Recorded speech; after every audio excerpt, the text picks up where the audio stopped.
Hi everyone, it's Hayley and today I'm going to give you my guide to surviving A-level results day.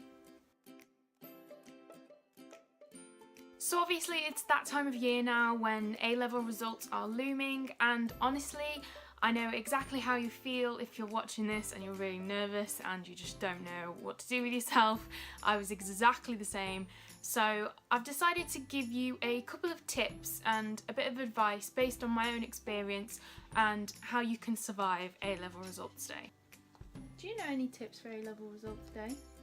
How are your A-level results? Are they good? So first off, I think one of the most important bits of advice I could give you is that it's worth deciding who you want with you on A-level results day. So obviously you know who you are and you know how you are when you receive results and how you react, and it's a good idea to kind of decide what's best for you. So although you may have family members that really want to be with you when you open that envelope, if that's not right for you, don't let them do it, because you'll just end up hating the whole day. I'm sure your family and your friends who may have wanted to come with you, they will understand if you just tell them that it's something you need to do on your own. I know a lot of people, when I was getting my A-level results, that really didn't want anyone with them, so they'd come in with their friends and then obviously go and get their envelopes separately, stand in the corner of the room, open them, have a look, and if they had bad news they could deal with it on their own.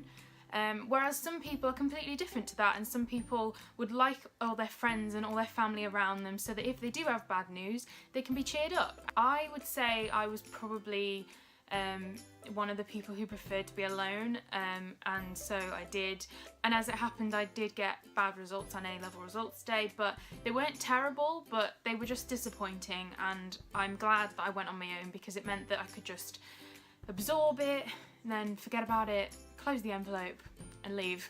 I spent about 3 minutes inside the building, like as soon as I found out I had bad news I left, and that was just right for me. So that is definitely something that's worth considering before you go. Staying on the theme of bad results though, don't worry if you do get bad results, because there's a very good chance that your university will still let you in. Like, I'm not saying if you're doing something at Oxford or Cambridge that they'd still let you in, but I think that it's worth checking. If you're worried that your results aren't good enough to get you onto your course, just ring your university throughout A-level results day. Like, they're waiting for you, they know that people are going to ring them that day. So just get in touch, find out exactly where you stand. The worst thing you can do is just open your results, see that they're not what you wanted, and then sit at home all day just worrying like, have I got into uni? Don't worry about it on your own. Ring the university, find out where you stand, and it will make everything a lot easier for you. So another piece of advice that I think is quite important, but you know, everybody has their different priorities, I guess, but this one was fairly important to me, is that it's a good idea to plan the rest of the day around collecting your results. I planned that for the rest of the day I'd be doing something, so actually I went with another friend of mine who kind of had a similar stance on results days, and we decided to go to Llandudno for the day. So we just decided that regardless of whether we were celebrating good results there or distracting ourselves from bad results there, that it would be a good idea to just plan that anyway. I think if I'd have just gone home and just, you know, sat at home watching TV, I'd have dwelled on this bad result that I got. I didn't need to worry because the course I was on pretty much taking everybody who has an interest in the subject. I'm glad that I had something to do so that I didn't just sit at home and worry about it.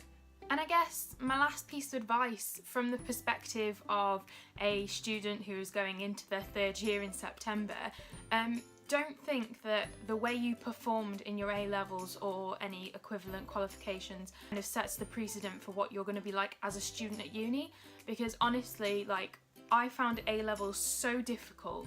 I did a couple of the most difficult A-levels that there are, I think. Honestly, the way I've worked at university has been completely different. And if you kind of thinking that your A-level results are a reflection of how you're going to perform at uni. If it's a negative result, just don't think that that's how it's going to be for you at uni, because I know I did that, and I was really worried about the essays that I'd have to do in my university course based on the essays that I did in some of my A-levels courses, but honestly they are completely different. Even the way you write them is completely different. Like, so try not to worry about that, because that is something I worried about and I really wish I hadn't, because there was no point. It ends up being a different experience anyway, so don't think that your A-level results are the be-all and end-all and that they should decide whether you go to university, because I don't think they should.